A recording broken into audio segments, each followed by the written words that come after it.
Hey guys, welcome to another episode of Adulting 101, and that sounds way more official than it actually is. Today what I'm going to be talking about is something that a lot of you guys have requested quite a bit, so I decided to finally do an episode all about this, and that's moving overseas. For those of you who have been subscribed for a while or have been following me on social media, you might know that a few years ago I moved to the UK, and then I moved back to the United States, and now I recently just moved to France. So first I want to talk a little bit about these two experiences that I've had, and then I'm going to go into just a few of my tips from these experiences on things that I think you should be aware of and you should be doing if you're planning a move overseas. So first, my master's degree in the UK. In 2013, I applied to the University of Bristol for their one-year master's program in English literature. There were lots of reasons why I wanted to do this, including moving abroad, but also I was very interested in British literature, so actually studying it in England was kind of the dream. So I applied to the University of Bristol as well as some other universities, and this whole process of applications and also of all the immigration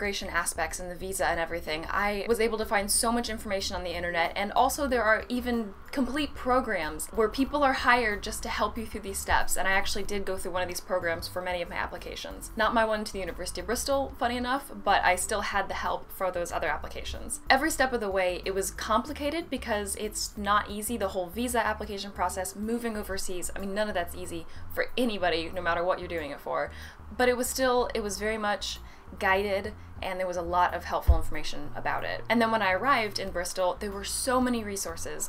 The university provided resources, there were private organizations that you could go to, and they scheduled outings and trips to places, and they helped you with setting up your bank accounts. Everything was very, very simple and guided, just every step of the way. At the same time, there were obviously a lot of challenges, because this was the first time I'd ever not just moved overseas, but also the first time I'd ever lived by myself. It was kind of a bold move. Looking back on it now, I think I was a little insane, but I'm so glad I did it. So all these challenges were definitely aided by the fact that I had a lot of help, and my accommodation and everything was through the university, and everything was just so much simpler than it could have been. And I'm realizing that now because my second adventure with moving overseas has been now to France. I got married, I moved here, I'm working, and this is a much more permanent type of move. I'm not making plans to stay here for the rest of my life, but definitely for the foreseeable future, I will be in France. And let me tell you, it is not nearly as easy as going as a student. I've been doing paperwork for months, and I probably will continue to do paperwork for the next several months. And then guess what? It's time to renew the visa, so there's more paperwork. My life is basically just bureaucracy right now, and that's gonna probably continue for the next few years. I will just let you know it's gonna be a lot more challenging to do this type of move. But obviously, no matter what type of move you're planning, I think it's completely worth it. If it's something you wanna do, if it's something that you think will help you in some way and give you some life experience, which I definitely think moving abroad does, then you should absolutely do it. Just be aware. So that kind of rolls into the next part of this video, where I'm going to give you guys some of my tips. I'm not the biggest expert in this. I know there are even more people out there in the world who have done even more traveling like this, but I do think that after two moves, and they've been very different types of moves as a student and as just an adult, I think I've accumulated enough experience where I actually can share some of this stuff with you guys. The first tip I have for you guys is definitely the most important, and it's very vague, and I'm sorry about that, but it's to plan. The moment you get it in your head that you want to move abroad, start planning. Start doing research online,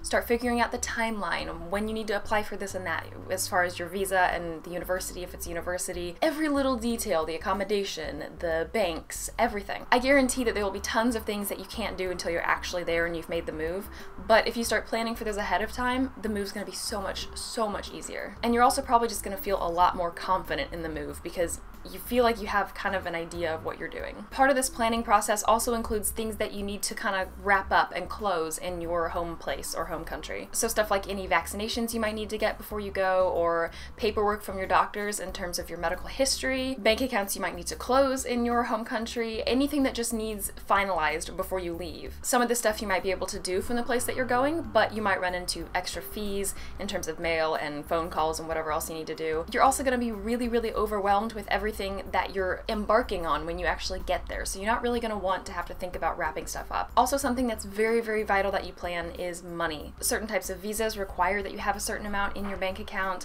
and also there's just the fact that you're going to want to have enough money when you get there, even if you're planning on working, but especially if you're not. Make sure that you have the money that you need for your paperwork as well as the money that you just need to live. And I know all of that made it sound very not fun, but I promise you the planning stage can actually be kind of fun too.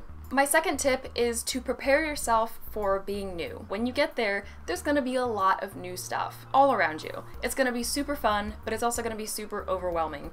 And if you prepare yourself mentally and physically and socially for all of these changes, they're gonna be so much easier. When I moved to the UK, obviously there was no language barrier there. There were certain cultural things that were kind of different, but it's fairly similar to the US. Overall, it wasn't as big of a change as my one to France, for example, and there's plenty of places I could move in the world that would be an even bigger change in terms of social norms and cultural norms. But no matter what kind of move you're making, even if you're making the one that I did first from the United States to England, where you don't face a lot of those challenges, there still will be plenty of things that will be totally new to you, and just tons of things to learn. This is one of the things that makes moving abroad so wonderful, but again, it's definitely something that can surprise you and definitely shock you in a not so great way if you're not ready for it. So just brace yourself for that change. My third tip is about packing. My least favorite thing to do now. Probably the biggest and most helpful piece of advice I can give you, in my opinion, is to get rid of stuff. No matter how long you're planning on staying in the place that you're moving to, I guarantee you don't need most of the stuff that you're thinking about taking. When I moved to England, I left so much stuff at my parents' place, and I didn't miss it. It was shocking. There were maybe a couple, like, outfits or something that I wished I'd brought, but for the most part, if I needed something I didn't bring, I could buy it there. And everything else, it just waited for me at home. My move to France being a little more permanent, I actually went through stuff and just got rid of stuff. I donated stuff that I wasn't going to use anymore. And it's really, really hard to do, not gonna lie, especially stuff that you've had for a very long time. But if it's clothes you don't wear anymore, if it's things that you don't actually use anymore, it's not worth the precious, precious suitcase space. And you also don't know where you're gonna end up sometimes, the size of the place you're moving to, if you have all the space. It's so much hassle to bring all that stuff with you, and you're gonna find that even if you really like stuff and you're one of those people who gets really attached to things, you're not gonna miss it after a point. You'll get new stuff, or you won't get new stuff if it's not something you really need, and that's okay.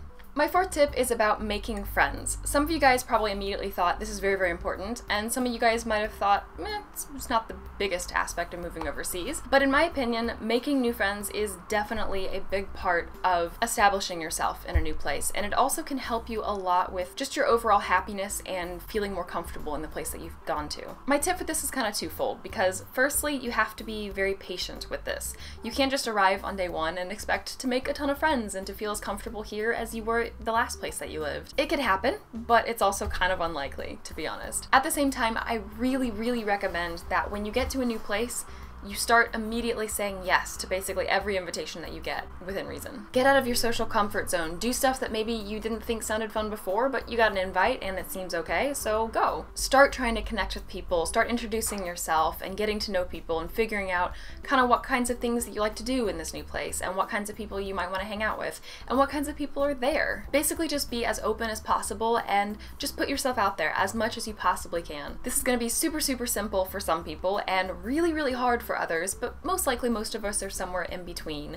It's a challenge, but it's doable. If you do this the first several days or weeks or months that you're in a new place, you're gonna have a lot easier time integrating and starting to make those friends. If you wait for the first several weeks and you kind of just lock yourself off and spend all your time in your room or spending your time calling your friends and family from home, then it's gonna be just a lot harder in the long run. So yes, definitely put yourself out there as much as possible. My fifth and last tip is about habits that you may already have when you arrive in a new place. No matter how similar or different the culture is of the place that you're going to, there definitely will be things about your day-to-day life, as well as kind of big things, maybe even more so than everyday routine, that are just going to be different. And each thing that you run into that's different, you have a choice to make. You can either retain what's in your habits to do, or you can choose to do as the Romans do and do what the people there do. It's a very personal choice, and I'm definitely not going to be the one to tell you which things that you should give up and which things you shouldn't, but my piece of advice that I can give you is to only retain a small percentage of your cultural habits. Experiment a little bit, try changing things up in little ways. Ultimately, you're going to find that certain things about your routine from before